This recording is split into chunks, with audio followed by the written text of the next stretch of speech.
The daily video you are about to watch will require a paid subscription to wickedstocks.com beginning Tuesday, March 1st. Become a wickedstocks.com premium member to continue receiving our daily SPY report, our daily Triple Q report, our weekly DIA, IWM, and Bitcoin reports. Monthly subscriptions start at $25 a month.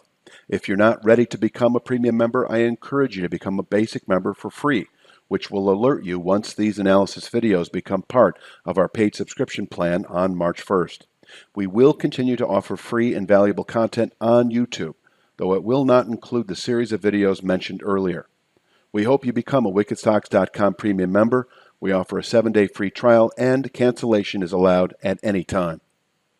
Hi, this is Kerry Artek with Wicked Stocks, bringing you the Daily SPY Report for Wednesday, February 23rd, 2022.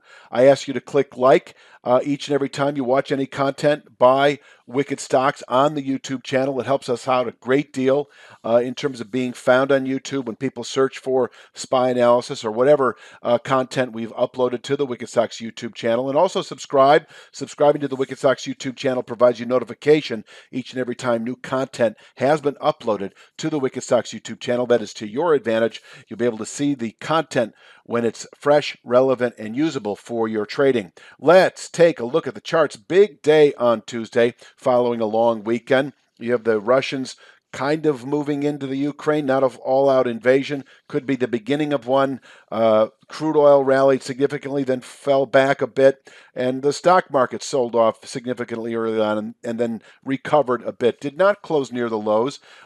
So this image here is really just a repeat of what I've been saying, that holding below that 452.84 channel top will keep the 420.76 low from January in reach. It is expected within 2 to 3 weeks, and we may actually reach that today.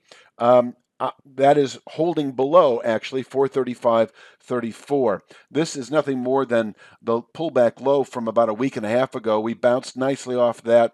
Yesterday's high, Tuesday's high was 435.50. So that's the area. 435.34 is our ceiling for the day, and in fact, below which I think over the next 3 to 5 days, possibly today, we should actually test that 420.76 low from January.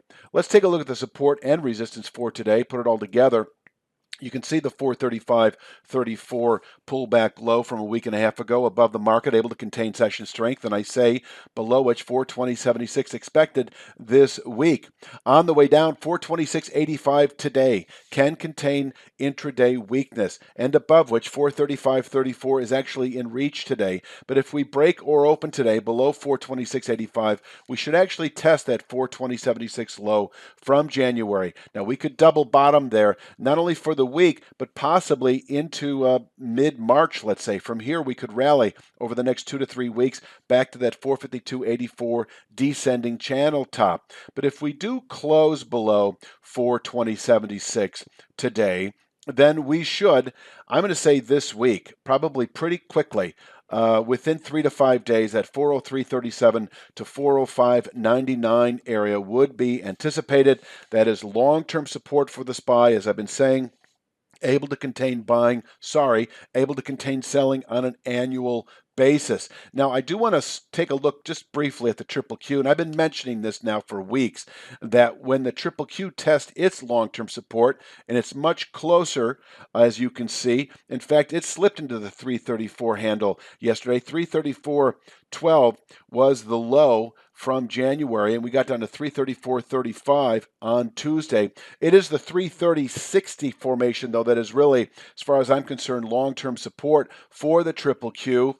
And so we are in that zone. The Triple Q is, for all intents and purposes, approaching that 1% magical spot, really, what I use for sort of technical clarity.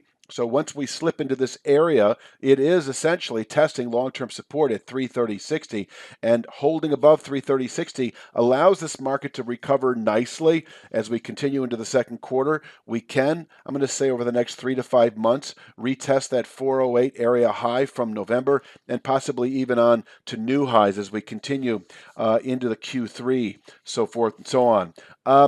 I will say as well, and this does need to be said, that if we do close in the SPY below that 403.37 area, and I know I'm jumping the gun here, we're We're not going to test that area today, I don't think.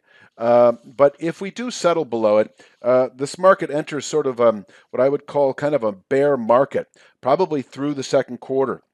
And over the next 3 to 5 months, I think we should continue all the way south to 318.24. So I just wanted to put that out there. And I say that in light of the fact that just keep this in mind, if we close below 403.37 in the SPY, obviously the triple Q is also closed below its long-term support. So both of them would be sort of what I would call in a bear market. Now, bear markets, as far as the stock market is concerned, at least over the last 30 years or so since I've been watching it, they're generally short-lived, months long, not years long.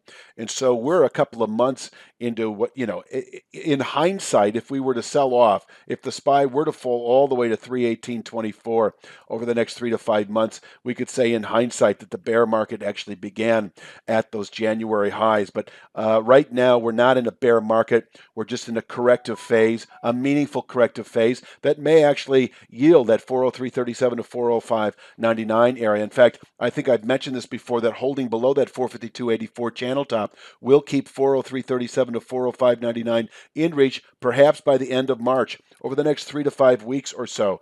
It's just that I would expect a decent bounce at 420.76, possibly in the order of 1 to 3 weeks. But as I say, and I'll finish this subject here to the downside, closing below 420.76, 403.37 to 405.99 expected within the week, where we can place an annual low, and if settled below, would actually be a pretty ugly scenario here as we continue through the second quarter. I think over the following 3 to 5 months, 318.24, I will show that if we approach 403.37. Let's get on with the upside today. If we do push or open today above 435.34, 440.47 is in reach, while closing above 435.34. I think we've got a pretty decent short cover rally on our hand. Possibly within 3 to 5 days, we might actually reach that 452.84 channel top, where we can top out at least on a monthly basis. On a weekly basis, possibly through March trade itself. On the way up, I would expect 444.64 to contain daily highs. Once again, take a look at the support and resistance. So pushing above 435.34, 440.47 in reach, closing above 435.34, that 444.64 level I just showed, expected within a day or two. But within 3 to 5 days or so, I do think we could actually reach all the way up to that 452.84 level, which can contain buying, as I say, at the top of the support and resistance through March, and below which 420.76 remains a 2 to 3 week target. And I could add there's not enough room, but I could add that 403.37 to 405.99 area in reach by the end of March. If we close above 452.84, that's a pretty good sign of strength, but I've got things going on in the very low 460s that I'll show over the next week or so. If we get above 435.34, if we close above 435.34 today, I'll show that. But for right now, I think this is a complete picture for today. Please click like and subscribe. I will be back tomorrow for Thursday's Daily SPY Report. You have a great evening.